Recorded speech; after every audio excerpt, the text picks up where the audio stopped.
जय श्री राम जय हनुमान संकट मोचन कृपाधान। जय श्री राम जय हनुमान संकट मोचन कृपाधान। जय श्री राम जय हनुमान संकट मोचन कृपाधान। जय श्री राम जय हनुमान संकट मोचन कृपाधान। एक उन्देद सारधवलाया सुबसविताया विराम वरदंडित कराया श्वेत पद्मासना या ब्रह्मा शुद्ध शंकरी सामान पातु सरस्वती भगवती निषेतन करम। ओम श्री परमात्मने ओम श्री परमात्मने ओम श्री परमात्मा। जय हिंद जय भारत में आप सबका स्वागत है। मैं रामरेश आपसे निवेदन करता हूँ, चैनल को सब्सक्राइब करें, लाइक करें, शेयर करें। सत्य के साथ, सनातन के साथ, धर्म के साथ, विचार के साथ, बुद्धि के साथ, विश्वास के साथ, परंपरा के साथ, विरासत के साथ, अपनों के साथ, परायों के साथ, राष्ट्र के साथ, दुनिया के साथ, पृथ्वी के साथ, समुद्र के साथ, आकाश के साथ, जीवन के साथ, समुद्र के साथ, सूर्य के साथ, चंद्रमा के साथ, जल के साथ, वायु के साथ हम लोग थे, हैं और रहेंगे। सत्य के साथ, सनातन के साथ, धर्म के साथ। धर्म एक था, एक है और एक ही रहेगा। धर्म कभी दूसरा हो ही नहीं सकता है। संपूर्ण रामायण जो है तुलसीदास जी का अवधी भाषा और हिंदी भाषा में इसी चैनल पे जय हिंद जय भारत पे उपलब्ध है। साथ साथ संपूर्ण गीता का 18वां अध्याय संस्कृत और हिंदी में उपलब्ध है। साथ साथ दुर्गा सप्तशती का संपूर्ण 13वां अध्याय के साथ अर्गला कील कवच आरती संग्रह भी है। साथ साथ आपको 16 सोमवार के व्रत का भी कथा इस पे है। इसके साथ साथ सुंदर कांड का पाठ भी है। इसके साथ 11 बार हनुमान जी चालीसा भी है। आप लोग जब भी मौका मिले सर्च करके सबका कहीं न कहीं लाभ उठाए, जीवन को सफल बने। हम लोग का जीवन क्षणभंगुर है, कब चला जाएगा नहीं जानते हैं। जब तक है जीवन को सत्य के साथ, सनातन के साथ, धर्म के साथ जोड़ के रखें। धर्म एक था, एक है और एक ही रहेगा। धर्म तो दूसरा हो ही नहीं सकता है। शुरू करते आज हम लोग श्री रामचरितमानस के बाल कांड के दोहा 247 को पूर्ण करेंगे। पहले अवधी भाषा में, बाद में इसका हिंदी अनुवाद सुनेंगे। जानिषु अवसर सिय तवा पठहि जनक बुलाए, चतुर सखी सुंदर सकल सादर चली लभाई। मंगल भवन मंगलहारी द्रवहु सुदशरथ जिरे बिहारी। तब सु अवसर जानकर जनक जी ने सीता जी को बुला भेजा। तब सब चतुर और सुंदर सखियाँ आदर पूर्वक उन्हें लिवा चली। सिय शोभा नहीं जाए बखानी, जगदम्बिका रूप गुण खानी। उपमा सकल मोह लघु लागी, प्राकृत नारी अंग अनुरागी। मंगल भवन मंगलहारी द्रवहु सुदशरथ जिर बिहारी। रूप और गुणों की खान जग जननी जानकी जी की शोभा का वर्णन नहीं हो सकता।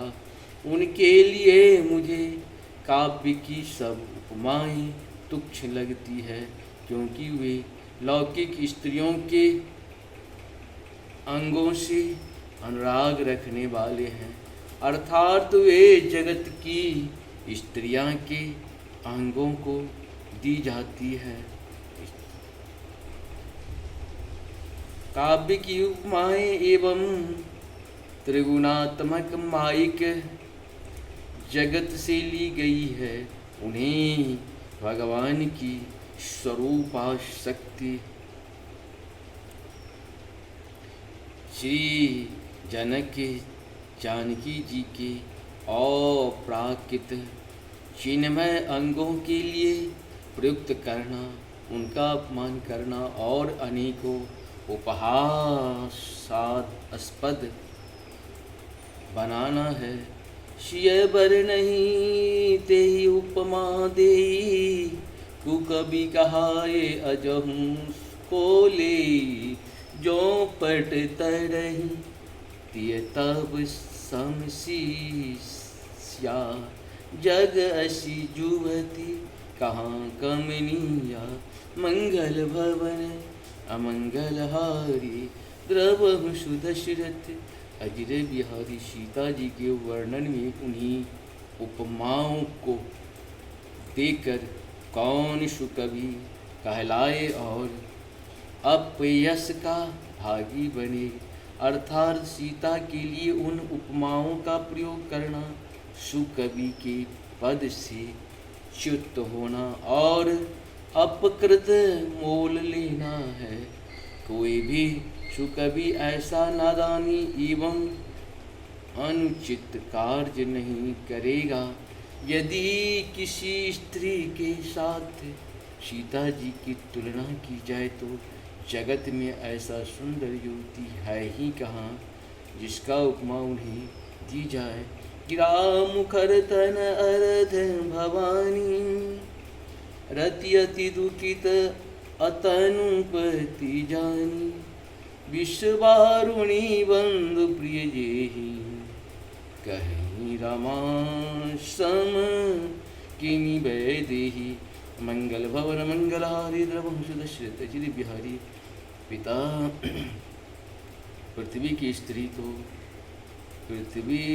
स्त्री को तो बात ही क्या, देवताओं की स्त्रियां भी यदि देखा जाए तो हमारी अपेक्षा कहीं अधिक दिव्य और सुंदर हैं।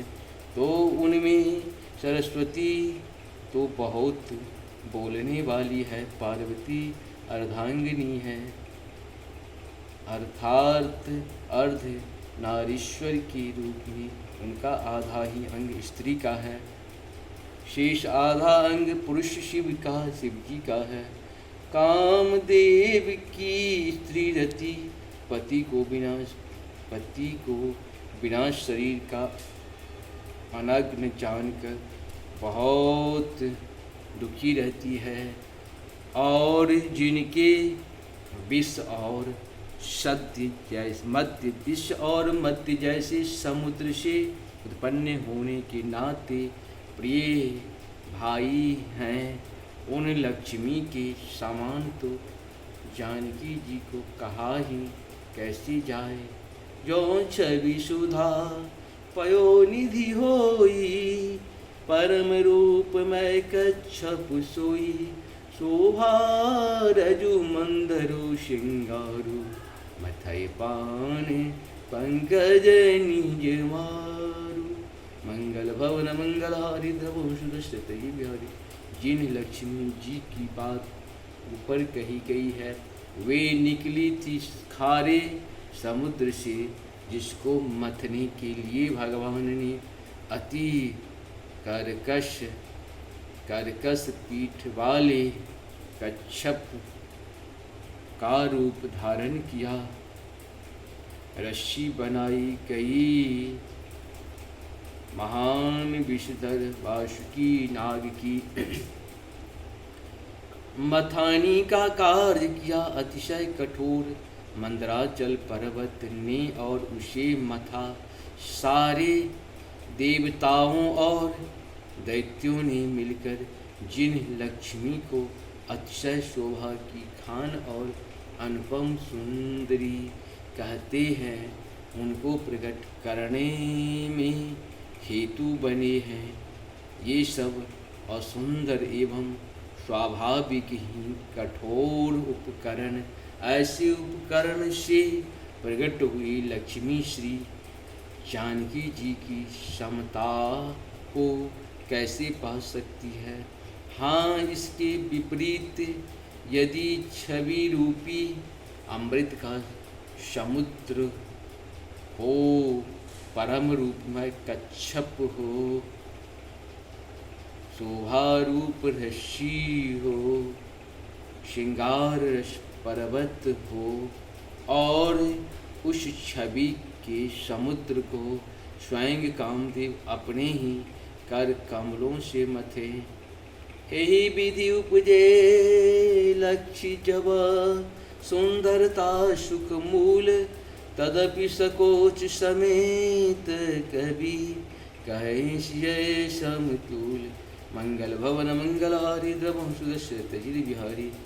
इस प्रकार का संयोग होने से जब सुंदरता और सुख की मूल लक्ष्मी उत्पन्न हो तो भी कभी लोग उसे बहुत संकोच के साथ सीता जी के सामने कहेंगे, सीता जी के समान कहेंगे।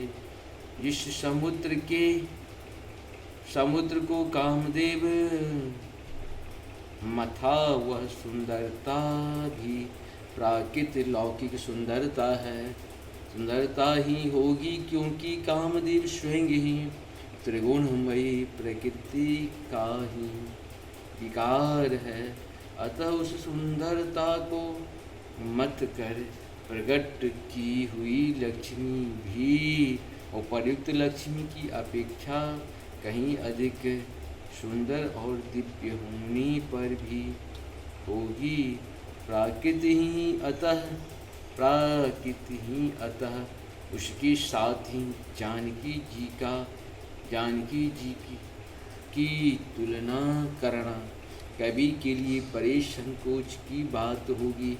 जिस सुंदरता से जानकी जी का दिव्य परम दिव्य विग्रह बना है, वह सुंदरता उपर्युक्त सुंदरता से भिन्न अप्राकृत है। वस्तुतः लक्ष्मी जी का अप्राकृत रूप भी यही है।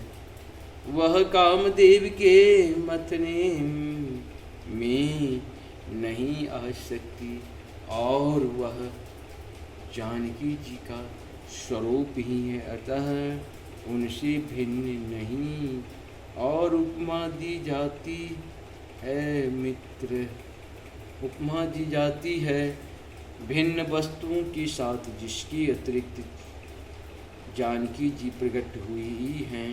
स्वयं अपनी महिमा से उन्हें प्रकट करने के लिए किसी भिन्न उपकरण की अपेक्षा नहीं है, अर्थात शक्तिमान से अभिन्न अद्वैत तत्व हैं, अतीव अनुपमेय हैं। यही गूढ़ दार्शनिक तत्व भक्त शिरोमणि कवि ने इस अभूतोपमाल अलंकार के द्वारा बड़ी सुंदरता से व्यक्त किया है। चली संगल सखी सयानी गावत गीत मनोहर वाणी, सो नवल तनु सुंदर नारी, जगत जननी अतुलित छवि भारी, मंगल भवन मंगलारी द्रवहु सुदस्य तजिर बिहारी। इस प्रकार से हम लोग का 247 दोहा पूर्ण हुआ। आप सबको बहुत बहुत धन्यवाद। जय श्री राम, जय श्री राम, हरि हरि।